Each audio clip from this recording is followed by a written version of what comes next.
ప్రత్యేకంగా ధన్యవాదాలు. ఇలాంటి కార్యక్రమానికి వచ్చి మీ ఆశీస్సులు అందించినందుకు. అట్లాగే బాబీ గారికి, సురేష్ బాబు గారికి, కోర్ట్ దర్శకులు జగదీష్ గారికి చాలా మంచి సినిమా, చాలా స్వచ్ఛమైన సినిమా.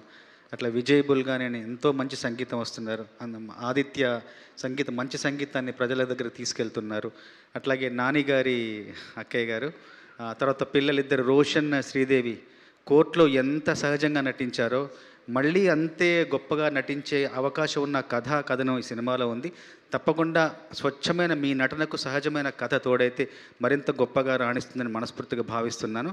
శ్రీవిష్ణు గారు ఎంతోమంది కథానాయకులు సినిమా పరిశ్రమలో ఉన్నా కూడా ప్రత్యేకంగా మీదంటూ ఒక మార్గాన్ని, మీదంటూ ఒక శైలిని ఏర్పరచుకొని మీరు అందరి అభిమానాన్ని చూరగొంటున్నారు. నేను సామాజిక చూశాను. తర్వాత మొన్న నారీ నారీ నడుంబురారిలో కూడా ఒక చిన్న పాత్ర, చిన్న నిడివి ఉంటుంది, క్యామియో చేశారు. దాంట్లో కూడా మీదంటూ ఒక ప్రత్యేకతను మీరు చాటుకున్నారు. అట్లాగే మీ డైలాగ్ డెలివరీ, మీ సంభాషణ చాతుర్యం చాలా బాగుంటుంది. సతీష్, నీకు మంచి భవిష్యత్తు ఉంది సతీష్. నువ్వు పాటలు రాయించుకునేప్పుడు నువ్వు చెప్పే విధానం, మాకు ఆ కథనంలోకి మేము వెళ్ళే విధానం, ఆ లోతుల్ని స్పృశించడానికి నువ్వు చెప్పే విధానం చాలా బాగుంటుంది. మనస్ఫూర్తిగా నీకు నా అభినందనలు. తప్పకుండా మంచి భవిష్యత్తు ఉంటుంది. అట్లాగే వేణుబెక్కం గారు, మనస్ఫూర్తిగా మీకు ధన్యవాదాలు. ఇలాంటి సినిమాను తీసే అవకాశం ఆ దర్శకుడికి ఇప్పించినందుకు.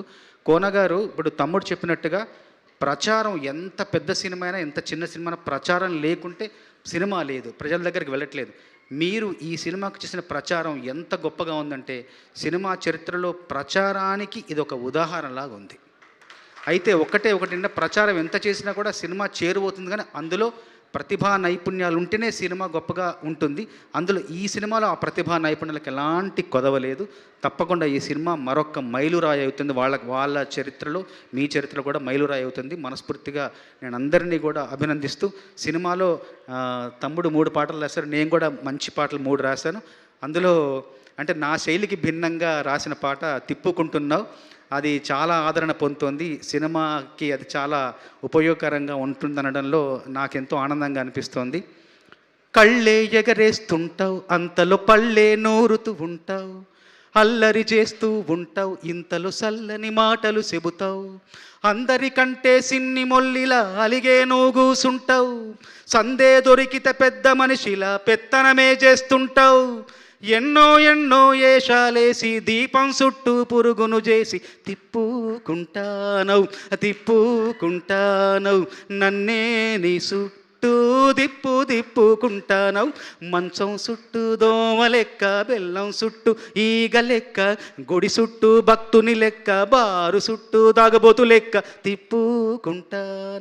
తిప్పుకుంటానవు నన్నే నీ వెనక తిప్పేసుకుంటానవు.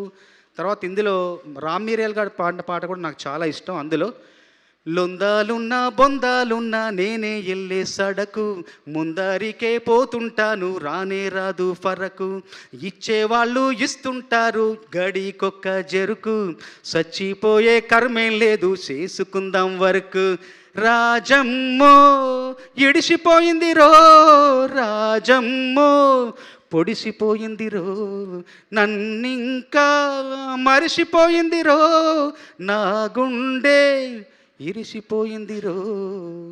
రాజమ్మ పోతే వాళ్ళ జేజమ్మ అనుకునే రోజుల్లో రాజమ్మనే ఎందుకు కావాలనుకున్నారో ఈ సినిమాలోని ఆ గాఢత చెప్తుంది. తప్పకుండా ఈ సినిమా అందరికీ నచ్చుతుంది, మీకు మరింత గొప్ప భవిష్యత్తు ఉంటుందని మనస్ఫూర్తిగా కోరుకుంటూ ముగిస్తున్నాను.